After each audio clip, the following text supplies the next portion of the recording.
जय सिया राम। सुहागिनों का सबसे खास पर्व करवा चौथ हर साल कार्तिक मास के कृष्ण पक्ष की चतुर्दशी को मनाया जाता है। करवा चौथ वाले दिन स्त्रियां पति की लंबी उम्र और सुखी विवाहित जीवन के लिए निर्जला व्रत रखती हैं। इस व्रत को कुंवारी कन्याएं अच्छे वर की कामना के लिए भी रखती हैं।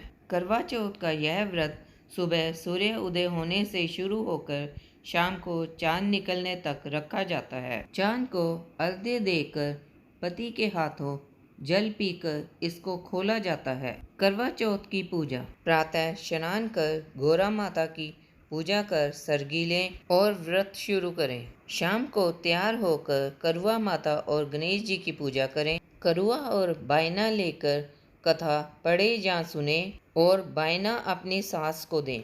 रात को चांद को अर्घ्य देकर व्रत खोलें। गणेश जी विनायक जी की कहानी। एक बुढ़िया थी, वह बहुत ही गरीब और अंधी थी। उसके एक बेटा और बहू थे।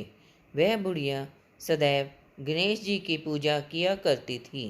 एक दिन गणेश जी प्रकट होकर उस बुढ़िया से बोले, बुढ़िया माँ, तू जो चाहे सो मांग ले। बुढ़िया बोली, मुझे तो मांगना नहीं आता, कैसे और क्या मांगूं? तब गणेश जी बोले, अपने बहू बेटे से पूछ कर मांग ले।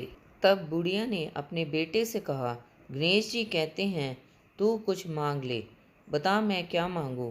पुत्र ने कहा, माँ तू धन मांग ले। बहू से पूछा तो बहू ने कहा, पोता मांग ले। तब बुढ़िया ने सोचा कि ये तो अपने अपने मतलब की बात कह रहे हैं।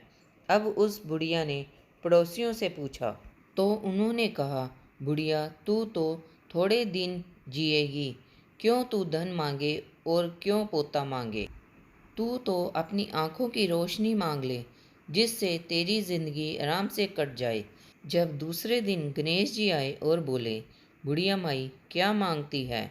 इस पर बुढ़िया माई बोली, यदि आप प्रसन्न हैं तो मुझे 9 करोड़ की माया दे, निरोगी काया दे, अमर सुहाग दे, आंखों की रोशनी दे, नाती दे, पोता दे और सब परिवार को सुख दे और अंत में मोक्ष दे।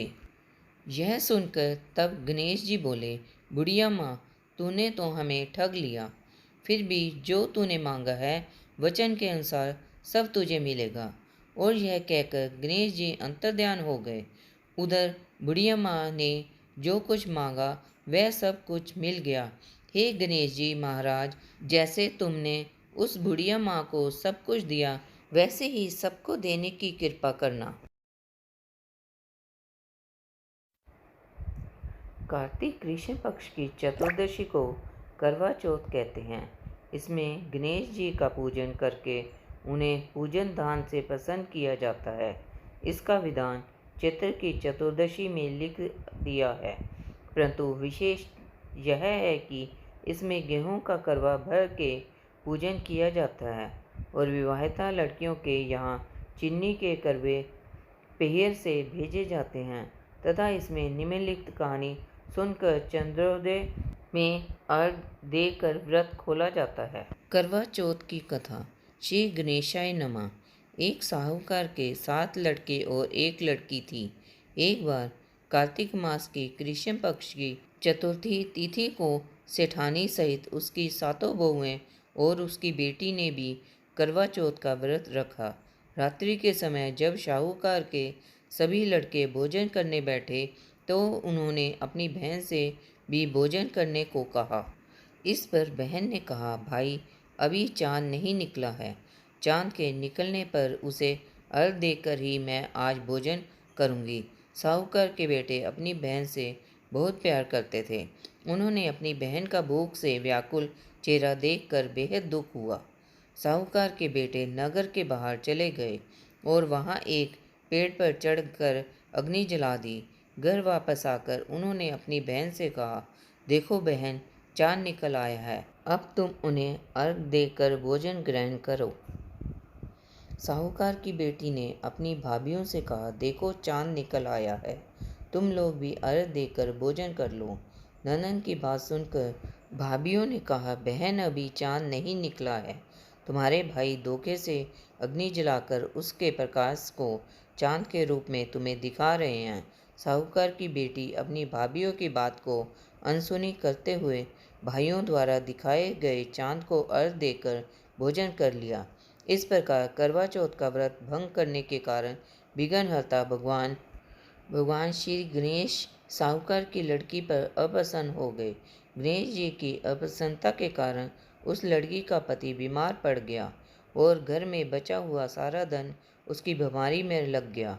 साहूकार की बेटी को जब अपने किए हुए दोषों का पता लगा तो उसे बहुत पछतावा हुआ।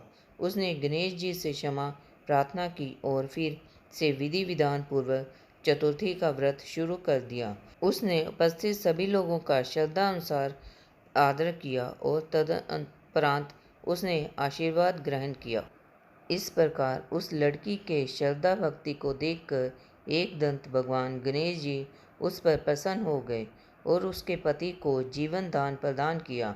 उसे सभी प्रकार के रोगों से मुक्त करके धन संपत्ति और वैभव से युक्त कर दिया। इस प्रकार जो लोग श्रद्धा भक्ति से छल कपट छोड़कर यह व्रत करेंगे उनसे गणेश जी अत्यंत प्रसन्न होंगे। हे करुआ माँ, हे गणेश जी, जैसे आप इन पर प्रसन्न हुए ऐसे आप हम पर भी प्रसन्न हो और सब पर प्रसन्न हो।